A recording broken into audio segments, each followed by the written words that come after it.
আপনাদের বিশ্ববিদ্যালয়ের দাবিটি একটি যৌক্তিক দাবি, আপনাদের নিজস্ব একটা ক্যাম্পাসের দাবি একটা যৌক্তিক দাবি। এখানে হতাশা ছড়ানোর কিছু নেই যে আমরা এত বছর যাবৎ চেষ্টা করছি। বাংলাদেশের কোন জিনিসটা অনেক বছর যাবৎ চেষ্টা না করলে হয় আমাকে বলেন তো? শুধু আপনারা চেষ্টা করছেন না, আরো অনেক বিশ্ববিদ্যালয় এরকম চেষ্টা করছে। এই যে আমরা সংস্কারের কথা বলি, এটাই হচ্ছে বিষয় যে আমাদের কাজগুলো, জনসেবাগুলো, সেগুলো যেন আমরা সঠিক সময়ে সঠিক কাজটা করতে পারি। এবং আমাদের একটা বাংলায় একটা কথা আছে, স্থান কাল পাত্র, এটা বিবেচনা করেই সবকিছু আমাদেরকে সিদ্ধান্ত নিতে হয়। আমি আপনাদের এই প্রকল্পটা একদিকে উঠেছিল, আপনাদের বিশ্ববিদ্যালয়ের একটা নিজস্ব ক্যাম্পাস লাগবে, এটার ব্যাপারে কারোরই কোনো দ্বিমত নেই। আমাদের শুধু এখানে এসে দেখা যে জায়গাটা আসলে কেমন, জায়গাটা কতটুকু উপযুক্ত।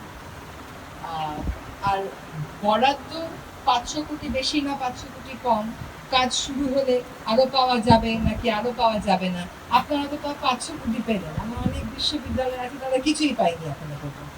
তো আপনি আকাশের দিকে তাকিয়ে হতাশা করবেন নাকি মাটির দিকে তাকিয়ে আশান্বিত হবে, সেটা একটা বড় চয়েস। অবশ্যই আপনারা সকলে অনেক কষ্ট করে এসছেন, আপনাদেরকে অনেক ধন্যবাদ।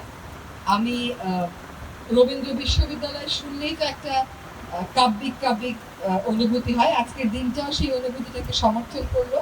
আর সিরাজগঞ্জ থেকে যখন স্পিড বোর্ডে করে চলে আসলাম, একদিকে চলনবিল, একদিকে বড়াল নদী, দুটো নিয়েই একসময় অনেক আন্দোলন করেছি, অনেক কাজ করেছি। স্থানীয় সম্প্রদায় যখন আন্দোলন করেছি তাদেরকে আইনি সহায়তা দিয়েছি। কাজে মোটামুটি দৃশ্যপটটা আমার পরিচিত, অপরিচিত নয়। আমি আপনাদের শিক্ষা জীবনের সার্বিক কল্যাণ কামনা করি। আমি আজকে যারা এই অনুষ্ঠানের আয়োজন করেছেন, আমাদের এই পরিদর্শনের আয়োজন করেছেন, তাদেরকে আন্তরিকভাবে ধন্যবাদ জানাই।